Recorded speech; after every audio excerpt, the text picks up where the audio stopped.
Welcome to the DCTV News at Noon program. I'm Kelsey Kiesling. And I'm Kendra Cook. Dolores County Broadcasting Network is the producer of DCTV with support from the Southwest Colorado TV Translator Association.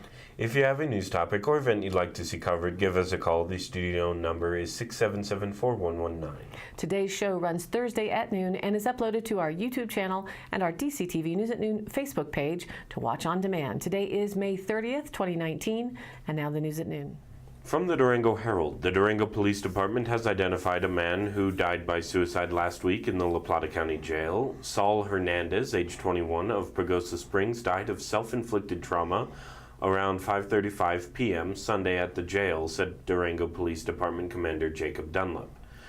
La Plata County Coroner Jan Smith said Hernandez died of self-asphyxiation. Hernandez, who was arrested October 7, 2018, by Archuleta County law enforcement, was found in his cell. No signs of foul play were discovered, Dunlap said.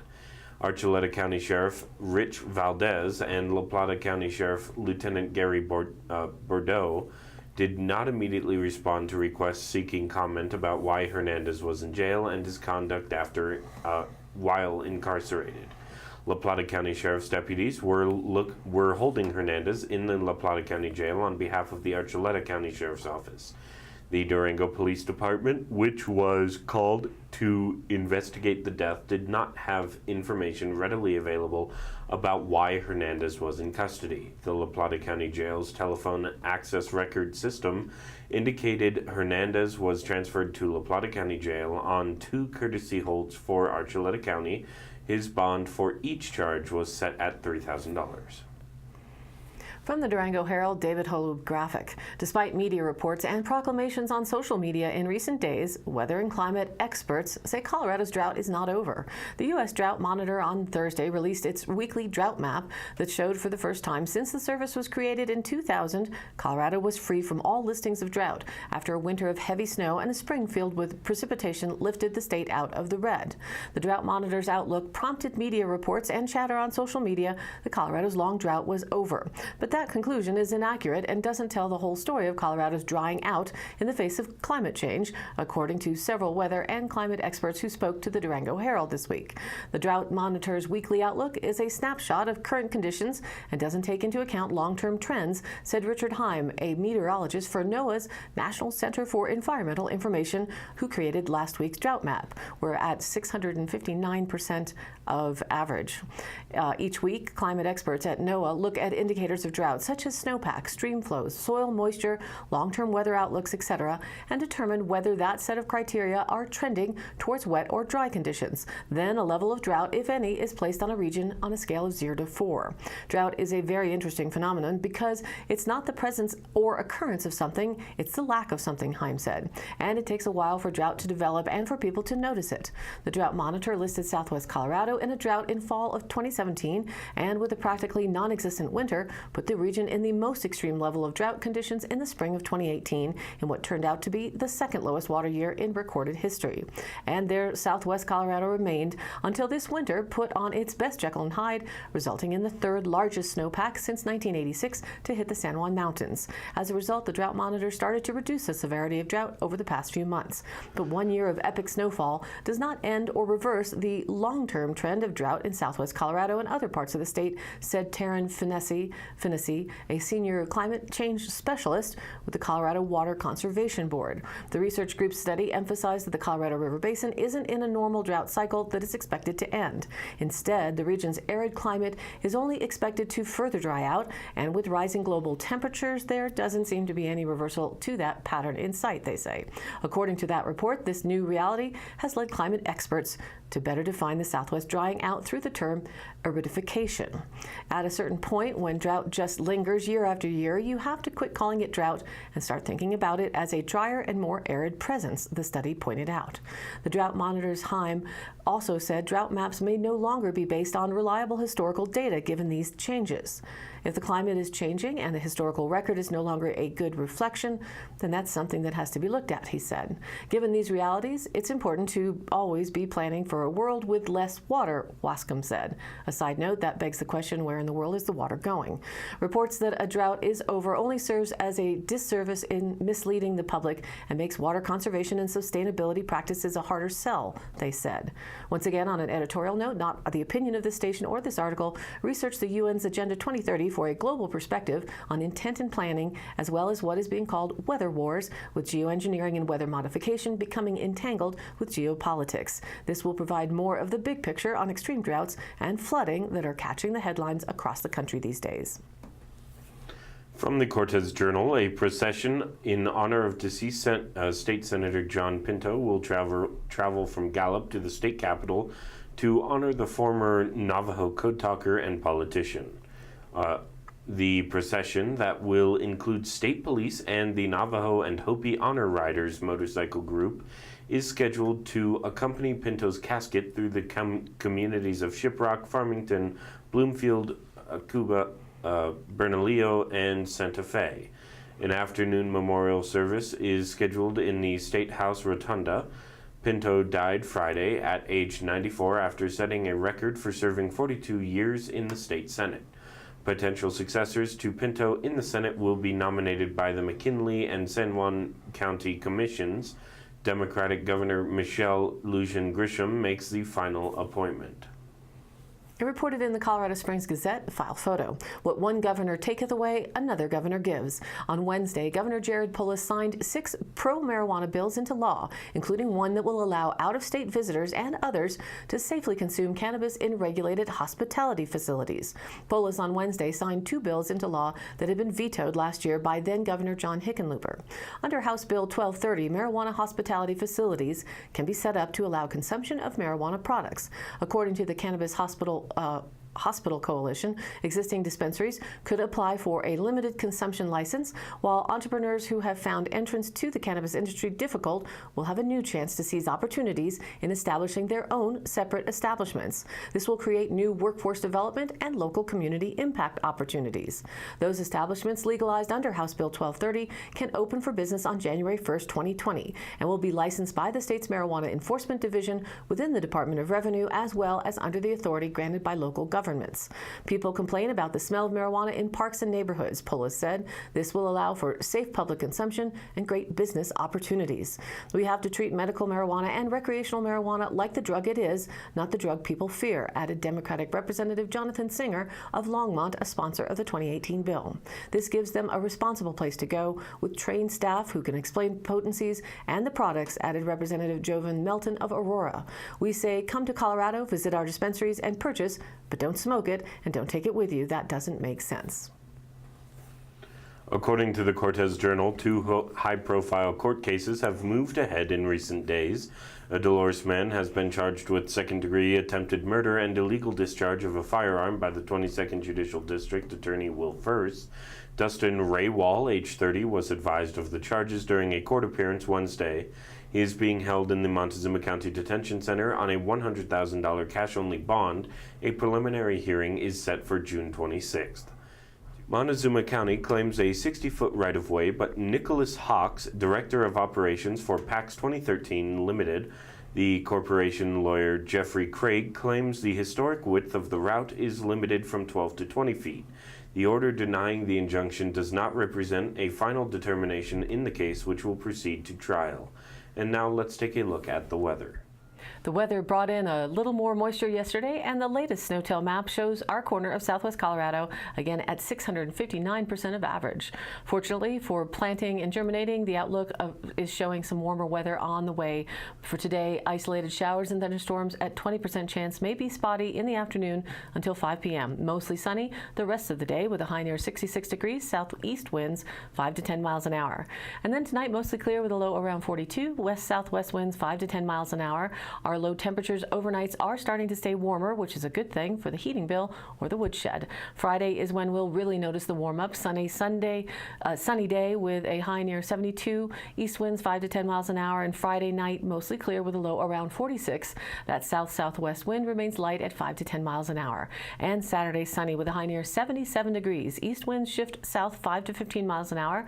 Saturday night partly cloudy with a low around 48. And Sunday sunny with a high near 78 48 degrees. Sunday night, mostly clear with a low around 47. Monday, sunny again with a high near 78. Monday night, mostly clear with a low around 48. And Tuesday, again, a sunny day with a high near 79 degrees. Tuesday night, partly cloudy with a low around 49. And with the last few weeks of springtime looking better for outdoor activities, enjoy the lovely sunshine. And now back to the news. According to the Cortez Journal, a new Colorado law says people suspected of being in the country illegally can't be kept in jail simply at the request of immigration officials. Governor Jared Polis signed the legislation Tuesday. It will take effect August 2nd. Immigration and Customs Enforcement can request that inmates suspected of an immigration violation be kept in jail until immigration agents can arrive to take custody of them. Colorado sheriffs have largely refused to honor such requests after courts ruled that keeping someone jailed without a warrant isn't constitutional. However, 2 sheriffs were sued last year for holding inmates for ICE. Colorado Politics reports the bill would have originally barred jail staff from talking with immigration officials, but was weakened to satisfy concerns raised by Polis. The law will bar probation officers from providing information to immigration agents. Reported in the Durango Herald with the photo Steve Harvitson. Did the U.S. Forest Service break the law when it skirted the protections in the Wilderness Act, which explicitly prohibits motorized use, to allow chainsaws in 2 southwest Colorado wilderness areas for trail work? That's the question. The decision is the most extensive authorization of chainsaw use ever permitted in the National Wilderness Preservation System, yet the Forest Service authorized it without notifying the public, without providing an opportunity for the public to comment on the proposed action, and without analyzing the proposal in an environmental assessment, according to a lawsuit filed last week. A review of documents obtained by the Durango Herald sheds light on Forest Service officials' rationale when they announced earlier this month that chainsaws would be used to clear downed trees killed by the bark beetle outbreak that now block trails in the Weminuche and South San Juan wilderness areas. The Wilderness Act, passed into law in 1964, stands as the strictest form of protections for public lands, not allowing any form of mechanized use. Today, there are an estimated 111 million acres and 803 wilderness areas in the United States. To obtain an exemption to the laws in the Wilderness Act, a Forest Service district must submit a, quote, minimum requirements decision guide to the regional forester that outlines different reasons why certain regulations should be waived.